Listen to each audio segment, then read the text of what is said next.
Israel is intensifying strikes across southern Lebanon despite a ceasefire. An attack in the town of Abba killed 2 people and injured 5 others. Israel issued new forced displacement orders for 9 towns and villages across the south. Earlier, the Israeli army targeted 2 emergency response centers in Bint Jbeil, killing 2 paramedics. Let's get the latest with Rory Challands, who's in Beirut for us. So the Israeli attacks on the south of Lebanon continuing, Rory, despite the ceasefire and the attacks targeting healthcare workers even.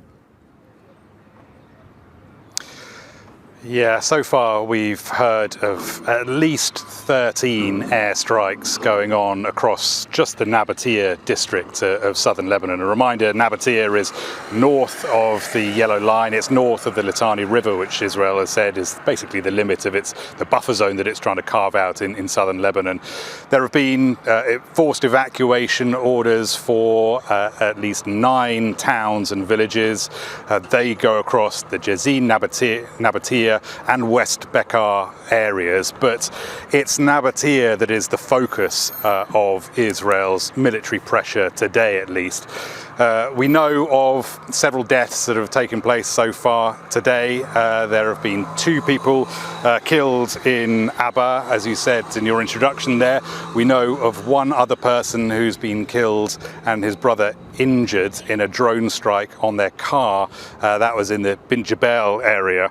Those are the first confirmed fatalities of this morning, but we also know of 2 paramedics who have been injured in an attack in Toul. Now that carries on this pattern that we have seen over the duration of this war, with paramedics, health workers being killed and caught up or targeted by the Israelis in these strikes. There were 2 killed over the weekend. We have had at least 100 paramedics and medical workers killed in Lebanon since the conflict began. And a reminder to our viewers, deliberately targeting health workers under international law is a war crime. Indeed. Hundreds of thousands, Rory, have been displaced by this war. And you are right now in an area of Beirut where some people have taken shelter. Tell us what it's like there and how people are coping. Yeah, this is the visual consequence behind me of these attacks that I've just been talking about. Since the war began, huge numbers of people have been displaced from their homes, up to a 1/5 of the Lebanese population, more than 1 million people.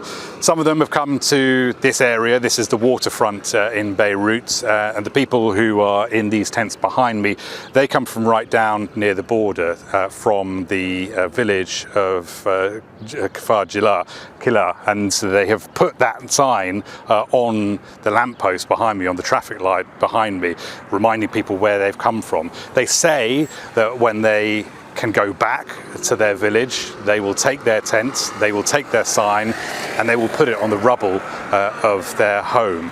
There are many people around Lebanon who are currently homeless, who have been displaced from where they come from, who are going to be watching, of course, the upcoming talks in Washington, D.C. later in the week, talks between Israel and Lebanon and the Lebanese government, which is going to be working out or trying to find out some way forward and the future of the ceasefire that really exists in name only, as the people behind me can attest to.